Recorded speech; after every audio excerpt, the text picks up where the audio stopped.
COVID has brought us years of isolation, and that's hard because humans are social beings. We may not be able to share stories in person, but we can do so virtually.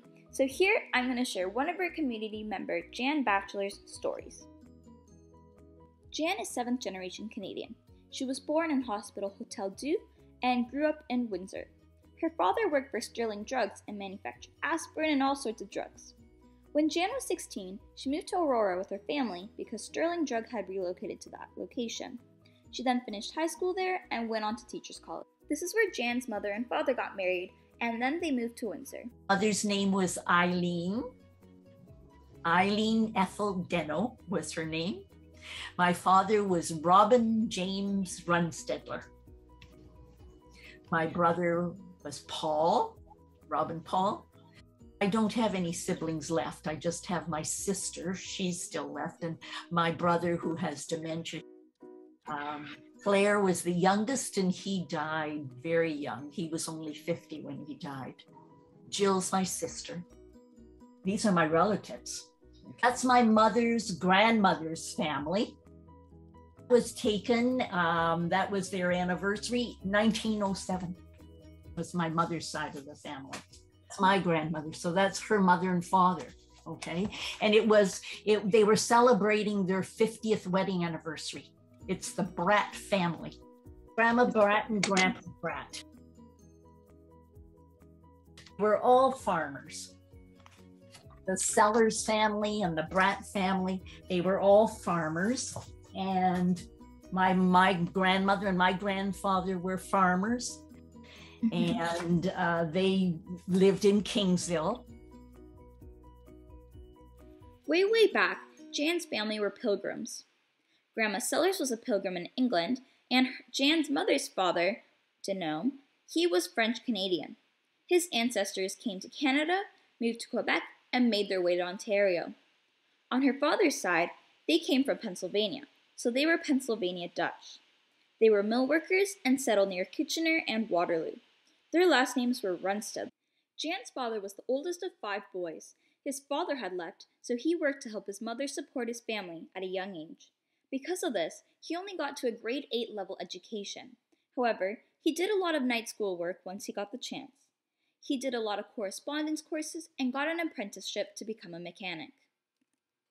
I never looked at him as uneducated because he always seemed to have the answers for everything whenever you ever asked him. It was because he read constantly and was always watching shows or something, reading about something. I never remember Dad ever stopped learning. He, from the time forever. I think it was probably because he didn't finish school. And so he had that thirst that he wanted to know things. On the other hand, after Jan's mother completed high school, she went to nursing school and became a nurse and worked at Hospital Dieu. I was one of 5 children. Brother was the oldest. I was the second. I had 1 sister and I had 3 brothers. Yeah. My middle brother, he was the one that was always got into trouble. And I can remember the day that he brought home a pile of snakes. He'd been to the field and he brought home a pile of snakes. And in those days, there would be a window that you would raise, and then there would be a screen, another one that would be a screen. So you could raise the window and then there would be the screen and then you could put the window down. So he thought, well, he would put the window up and put the snakes all in the trough between the screen and the window and then put the window down, and then they would be safe and they would get fresh air and this would be fine. Well, at nighttime, my father went in and went to open the window, and here's all these snakes in the bottom of the window. So, needless to say, he got into trouble again. Jan met her husband at McMaster during summer school. He was getting his degree and she was working on a teacher's course. He was from Canada too, yes. When I first met him, I felt if he ever asked me to marry, this would be the fellow that I would say yes. They both had 2 children after that, 1 daughter and 1 son. He passed away 10 years ago. Well, first of all, I was a primary grade 1, grade 2 teacher, and I felt that I felt that all teachers should be special education teachers because every class had a child that was special and didn't learn like all the rest of the children.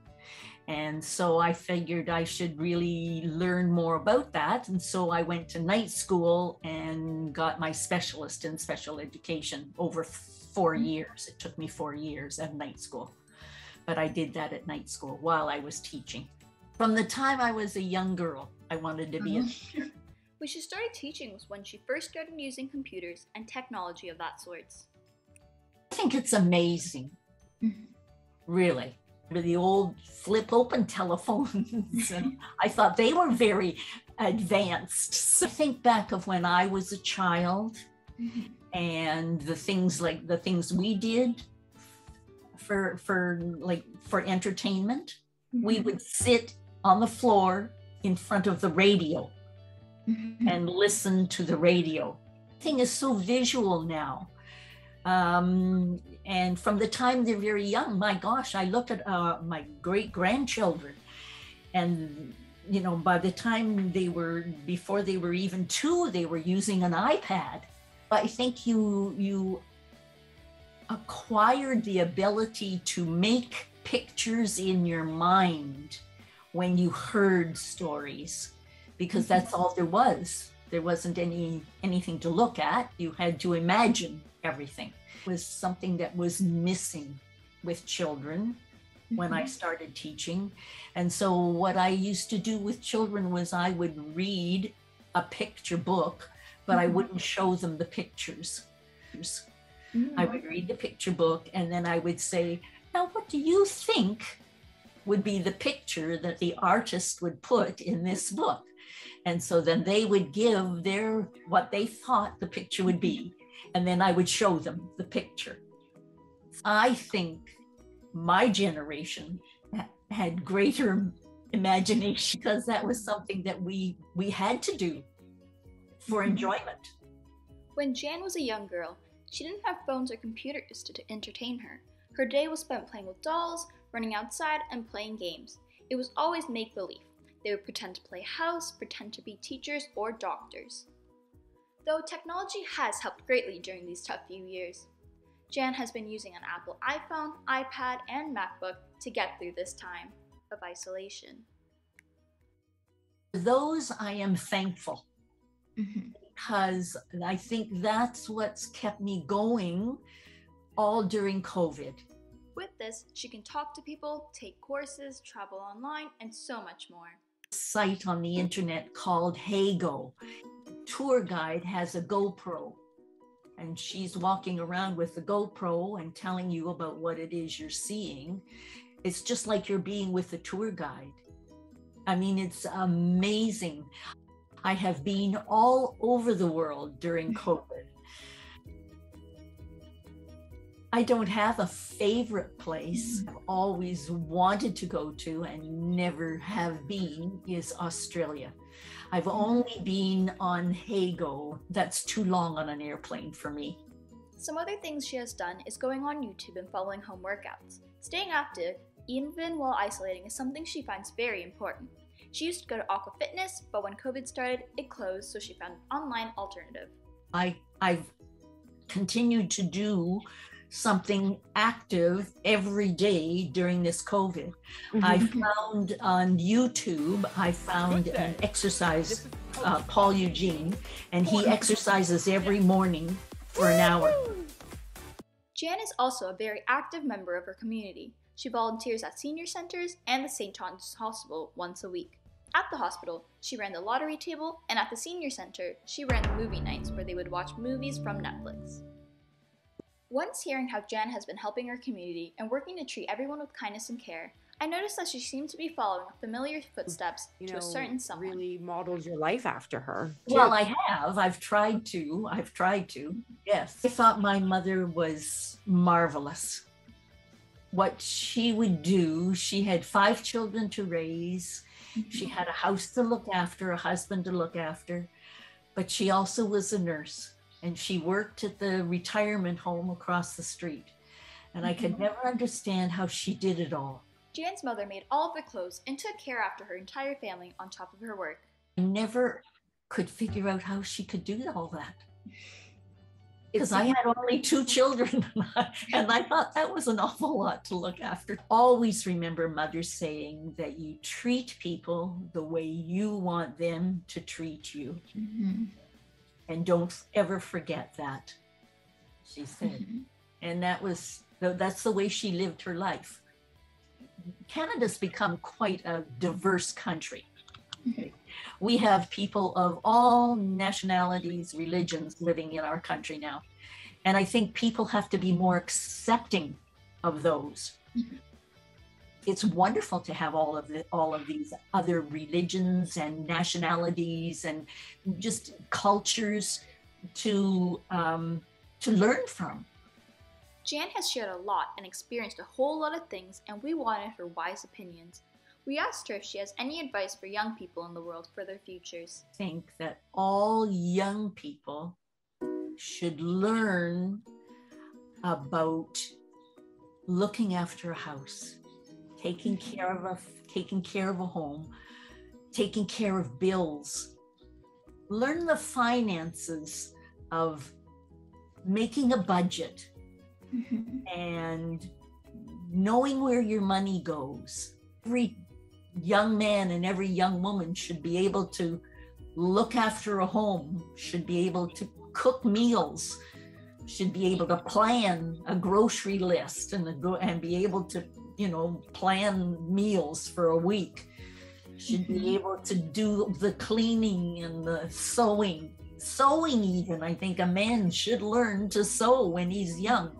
My son, I taught him how to sew and how to mend his socks and how to mend things when they ripped. People now, something's ripped, well, throw it away and get a new one, and I think, throw it away?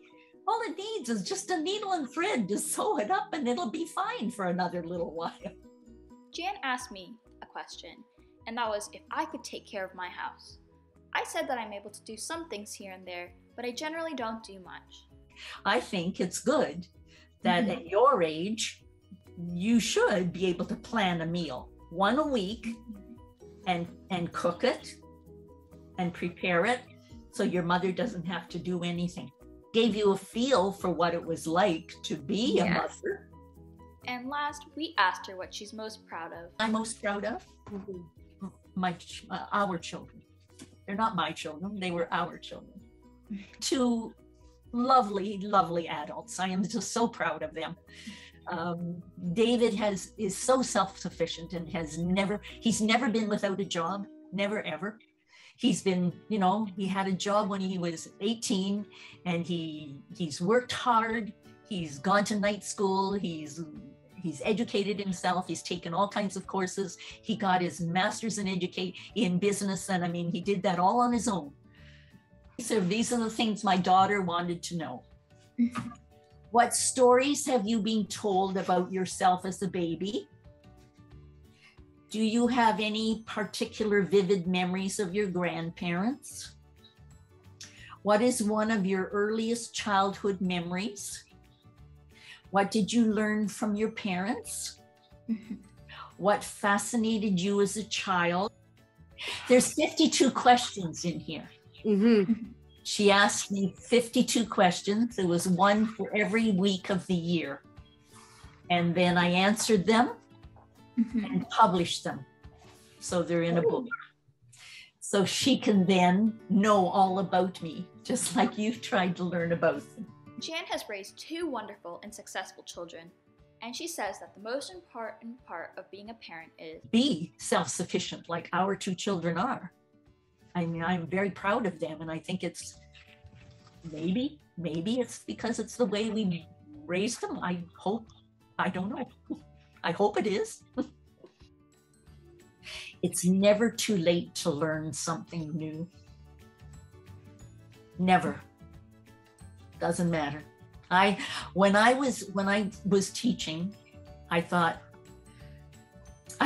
said to my girlfriend who was in the library, oh, I will never get a computer. I just won't. It's just too hard. I won't ever get a computer. Well, here I am. I have a computer. I have an iPad.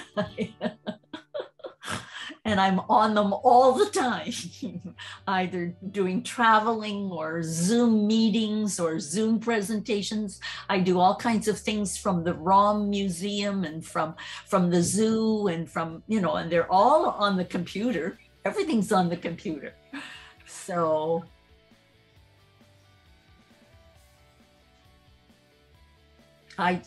you're never to be open-minded.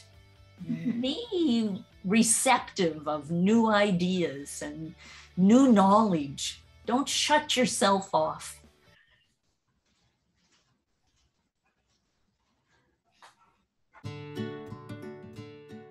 That's me. Oh, and a giraffe. I had a personal visit with a giraffe. To feed him, I got to train him. Oh. It was marvelous, just marvelous. There's something that I did